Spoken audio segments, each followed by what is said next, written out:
Tonight's reality check, fighting your insurance company. In the wake of Hurricane Sally, hundreds of angry homeowners complained insurance companies were not holding up their end of the bargain. NBC 15's Andrea Ramey obtained the state's complaint data and investigates how consumers can protect themselves after a storm. Andrea? Well, Kim and Greg, a lot of people don't realize they can take disputes to the state. One thing all of these complaints had in common were homeowners at their wits' end.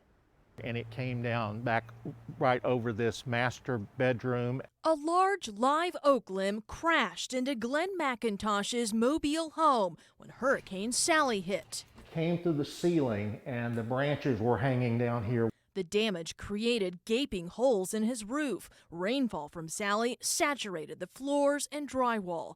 Yet when he filed a claim, he says his insurance company only wanted to pay about a quarter of the repair costs. For weeks, he and his wife pushed back with constant calls and emails. Sleepless nights. Many nights she would cry to me before she'd go to bed like, will this ever get resolved? The McIntoshes aren't alone. Records NBC 15 News obtained show the Alabama Department of Insurance received 230 consumer complaints related to Hurricane Sally. Homeowners frustrated insurance companies weren't calling back, or that they wanted to patch their roofs instead of replace them. While states like Florida clearly state if more than 25% of the roof is damaged, it must be replaced. In Alabama, no such rule exists.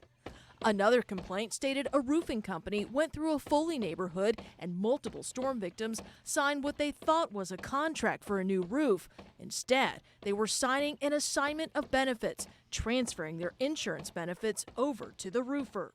A lot of people don't realize they're signing those things. They're signing a lot of their contract or their policy rights away when they do that. And of course, they don't know that and they don't read those agreements a lot of times. The state says of the hundreds of complaints received, 30 turned into fraud investigations, and a third of those will likely result in criminal charges or civil penalties. When we get those people that are taking advantage of other people, we take that really seriously here. Our main goal is consumer protection. This is wonderful how it looks now compared to what it looked like before. For McIntosh, he ultimately talked with an attorney and settled with his insurance company. Repairs are expected to be done in March. If you feel like you're being unfairly treated, you need to go speak to a lawyer to see what your rights are.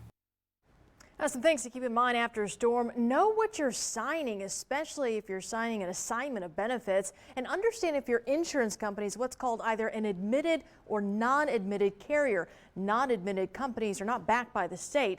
And if you don't think your insurance company is doing right by you, contact the Department of Insurance, which can help ensure your company is meeting its obligation. We put a link on our website, mynbc15.com. Just click on this report. Greg?